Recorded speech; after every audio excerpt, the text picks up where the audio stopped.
Smart City ou ce type d'événement, il aide à mettre le doigt sur une certaine démarche et un process en impliquant bien entendu, et c'est ça d'ailleurs ce qui a poussé vers le choix de la thématique du citoyen smart vers une métropole smart, c'est de mettre le doigt sur le rôle que devrait jouer, le rôle clé que devrait jouer le citoyen dans justement cette transformation.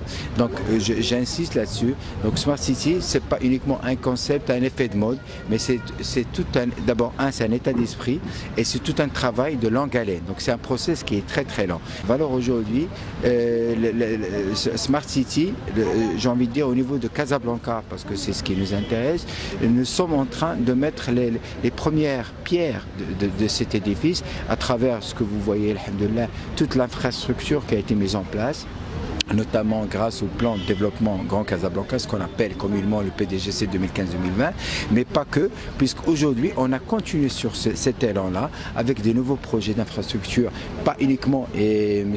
Hassan Redouane a énormément insisté là-dessus, il n'y a pas que le art de l'infrastructure, je dirais construction, mais aujourd'hui on est en train de mettre des plateformes, on est en train de mettre, je dirais, des échanges et de créer des écosystèmes pour justement travailler sur des projets où, encore une fois, le citoyen aura un rôle à jouer d'une manière primordiale et cruciale. L'intelligence artificielle, je vais vous mentir si je vous dis non. Bien entendu qu'elle va jouer un rôle très important, mais c'est un rôle qu'elle va jouer, j'ai envie de dire, en tant qu'outil. Et c'est-à-dire que l'intelligence artificielle ne peut pas être une fin en soi. Il ne peut être qu'un outil justement pour arriver à notre objectif de pouvoir transformer la ville de Casablanca. C'est une édition qui se focalise cette année sur du citoyen smart à la métropole smart.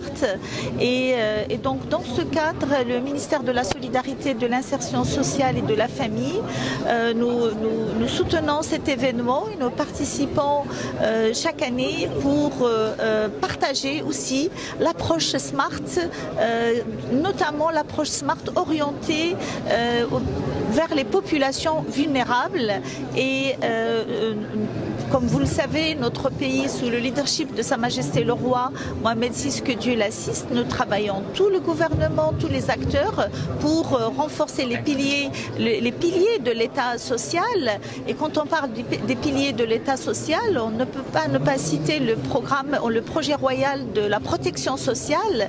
Et comme vous savez, l'approche digitale a permis de décliner très rapidement les orientations de Sa Majesté. Donc le gouvernement a pu en moins de 2 ans d'assurer la couverture santé d'abord pour tous les citoyens et aussi de délivrer l'aide sociale directe à tous les citoyens. C'était possible parce qu'on a adopté le registre social unifié basé sur une approche digitale. Les gens se sont inscrits en ligne et actuellement plus de 3,7 millions de personnes bénéficient mensuellement d'une aide sociale directe. Donc et un suivi, leurs données sont intégrées dans la base de données bien sûr du registre social unifié. Alors pour donc je soutiens énormément cette approche du digital for good.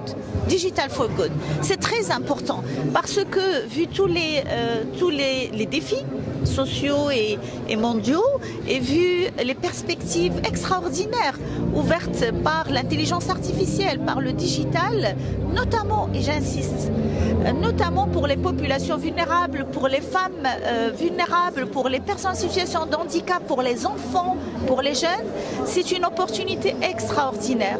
Et nous devons, c'est notre devoir de mobiliser tout le monde, tous les acteurs publics, privés, société civile, citoyens, pour une digital inclusion, pour que tout le monde s'approprie le digital, parce que demain, nous ne pourrons pas suivre les défis et assurer un développement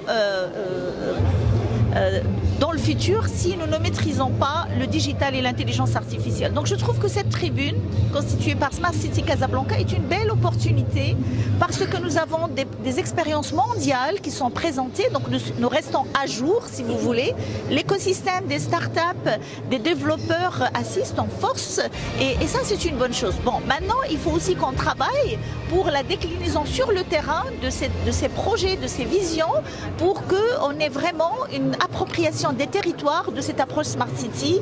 Je félicite tout le monde, nous sommes engagés, nous avons déjà des programmes avec la région et la ville sur tout ce qui est empowerment, woman empowerment à travers des plateformes pour les enfants et les jeunes des Dar Taliba, Dar Talib, pour les personnes en situation de handicap.